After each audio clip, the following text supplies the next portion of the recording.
श्री शिवाय नमस्तुभ्यं। बैसाख का महीना बहुत ही खास और बहुत ही विशेष होता है। इसमें कुछ विशेष उपाय किए जाते हैं जिनके करने से हमारी मनोकामना पूरी होती है। रोग मुक्ति के लिए, लक्ष्मी प्राप्ति के लिए और भी जो भी समस्याएं हैं उनके लिए अगर हम कुछ विशेष उपाय करते हैं बैसाख के महीने में तो भोलेनाथ की कृपा बहुत ही जल्दी हमें प्राप्त होती है और वो काम हमारे बन जाते हैं। आज हम कुछ विशेष उपायों के बारे में जानेंगे जो कि सिर्फ बैसाख के महीने में ही किए जाते हैं, जिनसे हमें बहुत ही पुण्य फल प्राप्त होता है, बहुत ही जल्दी मनोकामना पूरी होती है। तो उपायों को ध्यान से सुनिएगा और उन्हें जरूर करिएगा। बैसाख के महीने में मिट्टी के पात्र में रखे हुए जल को शिवलिंग पर चढ़ाया जाता है। इसका बहुत ही विशेष महत्व है। आपके घर में जो भी मिट्टी का पात्र हो, मटका, सुराही, जो भी हो, नए की कोई ज़रूरत नहीं। आपके पास पुराना है, आप उसी का इस्तेमाल कर सकते हैं। और मटका, सुराही ना हो, कुल्हड़ हो, दिया हो, आपके पास जो भी, उसी में आप रात को जल भर के रख दीजिए और सुबह उस जल को तांबे के पात्र में पलट लीजिए। अगर दिया है, थोड़ा जल है तो तांबे के पात्र में जो जल है उसी में आप मिला लीजिए और घर में जितने भी सदस्य हैं सबके हाथ का स्पर्श करा के उस जल को आप शिवलिंग पे चढ़ा दीजिए। जल को चढ़ाते समय कुंदकेश्वर महादेव का नाम लेना है। जी हाँ, बिल्कुल ध्यान से सुनिए। कुंदकेश्वर महादेव के नाम का जाप करते हुए आपको जल को धीरे धीरे चढ़ाना है। ऐसा करने से आपकी जो भी दिक्कतें हैं वो दूर होंगी। आप उन्नति की सीढ़ियाँ चढ़ेंगे, पीछे पलट के आपको देखना नहीं पड़ेगा। यह विशेष उपाय बैसाख के महीने में जितने भी सोमवार पड़ रहे हैं आप सोमवार को कर सकते हैं, प्रदोष के दिन कर सकते हैं, शिवरात्रि के दिन कर सकते हैं। आप सफलता के लिए, उन्नति के लिए इस उपाय को अवश्य करिएगा। अब चलते हैं दूसरे उपाय की तरफ। इस उपाय को आपको बैसाख महीने की शिवरात्रि वाले दिन करना है।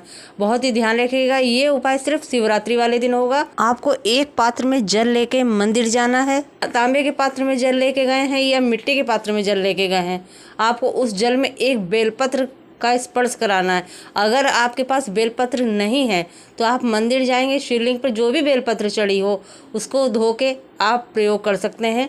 आप बेलपत्र को धो लीजिए और उसको जल के पात्र में स्पर्श करा के शिवलिंग पर चढ़ा दीजिए। फिर आपको वही जल शिवलिंग पर चढ़ाना है।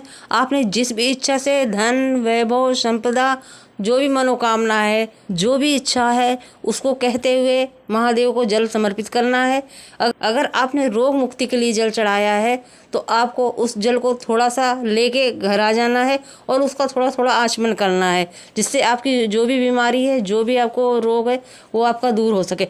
अगर आपने रोग मुक्ति के लिए जल नहीं चढ़ाया तो उस जल को आपको नहीं लेना है। इस बात का बहुत ही विशेष ध्यान रखना है। अगर आपने किसी इच्छा से, मनोकामना पूर्ति से जल चढ़ाया है तो उस जल को आपको नहीं लेना है।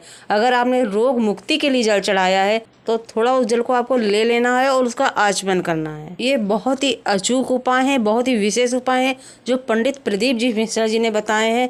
इनके करने से बहुत ही विशेष फल की प्राप्ति होती है।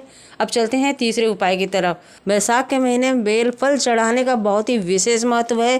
पीला बेलफल अगर शिवलिंग पर अर्पित किया जाता है तो 100 अश्वमेघ यज्ञ में पूर्ण आहुति में जो गोला समर्पित किया जाता है, जो पुण्य फल उसमें प्राप्त होता है, वही पुण्य फल हमें एक पीला बेल का फल शिवलिंग पर अर्पित करने से होता है। अब चलते हैं चौथे उपाय की तरफ।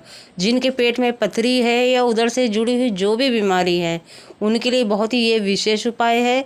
बैसाख के महीने में एक बेलफल अगर हम शिवलिंग पर अर्पित करके उस बेलफल को उठा के रख लेते हैं, उसका प्रयोग हमें बैसाख के महीने में नहीं करना है। जब बैसाख का महीना ख़त्म हो जाए तब अगले महीने में उस बेलफल का गूदा निकाल के हमें उसे धूप में सुखा लेना है। सुखा के पाउडर बना के रख लें। उस पाउडर का प्रयोग, जिसे पथरी है, उधर से जुड़ी जो भी समस्या है, उसे 1 हफ्ते तक थोड़ा थोड़ा देने से उसकी बीमारी बिल्कुल ठीक हो जाती है। ये बहुत ही अचूक उपाय है। गुरुजी के बताए हुए उपाय, कथा का सार और गुरुजी से जुड़ी हुई जानकारी के लिए मेरे चैनल को सब्सक्राइब नहीं किया है तो कर लीजिए। कमेंट में श्री शिवाय नमस्तुभ्यम जरूर लिखिएगा। श्री शिवाय नमस्तुभ्यम।